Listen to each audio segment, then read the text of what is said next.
آج وہ ایک آرڈیننس جاری کر کے اس پر عمل درآمد کر سکتے ہیں بھی ہیں۔ بعض افسران تو 3-3، 4-4، 5-5 گاڑیاں ہتھیار لیتے ہیں۔ مرضی کے جو معاہدے ہیں، ملک دشمن معاہدے ہیں، اس کے مطابق آپ ہم سے بوجھ ڈالیں، یہ بوجھ پاکستان کی عوام نہیں اٹھائیں گے۔ یہ غلط بات ہے کہ لوگ کہتے ہیں کہ ان کے لیگل رائٹس ہیں۔ لیگل رائٹ اس کا ہوتا ہے جو انصاف اور عدل کی بنیاد پر قانونی طریقے سے معاہدات کرتا ہے۔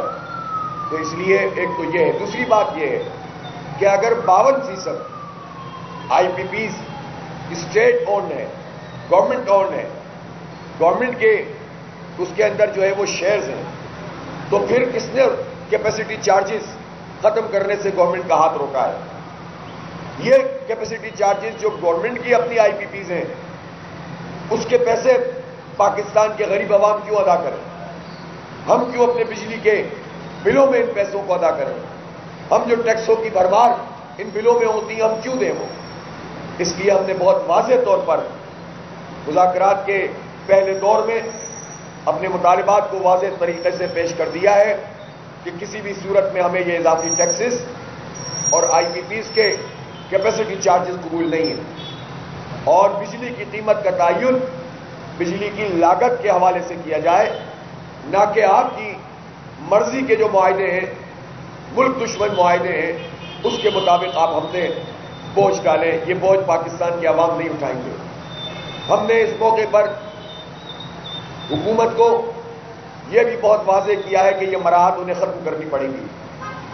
ایک بیان جو بجلی کی فری دستیابی سے متعلق آ گیا تھا کہ پارلیمنٹ کے لوگ، تو انہوں نے فوراً اس کی تردید کی، اور ٹھیک ہے، جس کو نہیں ملتی اس کی تردید ہو جائے، لیکن کیا حکومت بتانا چاہے گی کہ واپڈا کے جتنے افسران ہیں، کیا ان کو بجلی فری نہیں ملتی؟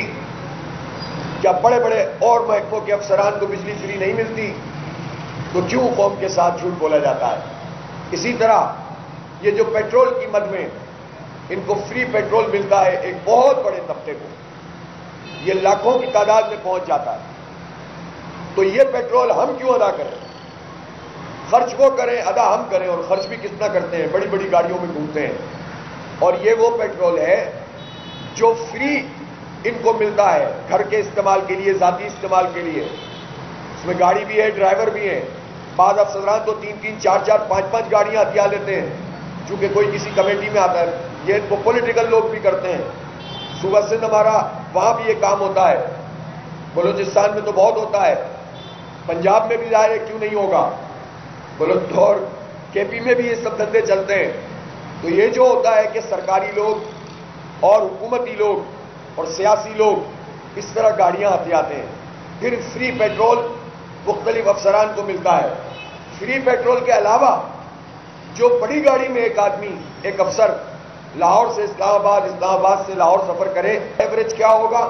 اور جب وہ B8 میں سفر کرے گا یا بڑی گاڑیوں میں سفر کرے گا تو اس کا ایوریج کیا ہوگا؟ ان کی بڑی گاڑیوں کی عیاشی جو سرکاری کھاتے سے پیٹرول جاتا ہے، وہ بھی آپ اور میں ادا کرتے ہیں۔ لہذا ہم یہ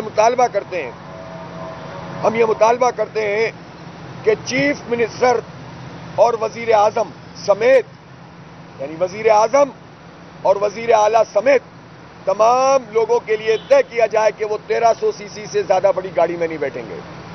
1300 سی سی کی لمٹ ہونی چاہیے، وزیر اعظم ہو، وزیر اعلیٰ ہو، گورنر ہو۔ اسی طرح سے چاہے وہ ججز ہوں اور چاہے وہ اسٹیبلشمنٹ کے لوگ ہوں، ساری قربانی آپ قوم سے نہ مانگیں، سارا بوجھ آپ عوام سے وصول کر رہے ہیں، لیکن جو پورے نظام کو چلانے والے لوگ ہیں وہ اپنی ذات کو ذرا سی بھی تکلیف نہیں دے سکتے۔ انہیں بیٹھنا ہے اپنی ذاتی گاڑیوں میں بیٹھے، وہ چاہے جتنی بھی ان کی ہوں اور جتنا بھی پیٹرول خرچ کریں اپنی جیب سے دیں۔ لیکن یہ کیا طریقہ ہے کہ سرکار کی گاڑیاں اتنی بڑی بڑی ہوں اور اس کا بوجھ بھی ہم اٹھائیں؟ تو یہ کیا وزیر اعظم کے لیے یہ قابل عمل نہیں ہے؟ یہ تو آج وہ ایک آرڈیننس جاری کر کے اس پر عمل درآمد کر سکتے ہیں، اور پاکستان میں ایسا نہیں ہے کہ کبھی نہیں ہوا۔ وزیر اعظم محمد خان جونیجو کے دور میں جونیجو صاحب نے تمام لوگوں کے لیے 1000 سی سی کی گاڑی کی لمٹ رکھی تھی، اور وہ فالو ہوتا تھا۔ سرکاری لوگ بھی، حکومتی لوگ بھی، سیاسی لوگ بھی، سب 1000 سی سی کو جو ہے وہ فالو کرتے تھے، اور سرکاری کوئی گاڑی 1000 سی سی سے اوپر کی نہیں ہوتی تھی۔ تو بھائی 1300 پہ تو آ جائیے کم از کم، اس میں تو کوئی جان نہیں جاتی۔ تو جب آپ کی طرف سے یہ جیسچر نہیں ہوتا اور آپ کی عیاشیاں ختم نہیں ہوتی تو یہ بوجھ قوم کیوں اٹھائے؟ اس لیے ہمارا سیدھا سیدھا مطالبہ ہے کہ یہ ساری مراحت ختم ہونی چاہیے، بجلی کی قیمت کم ہونی چاہیے،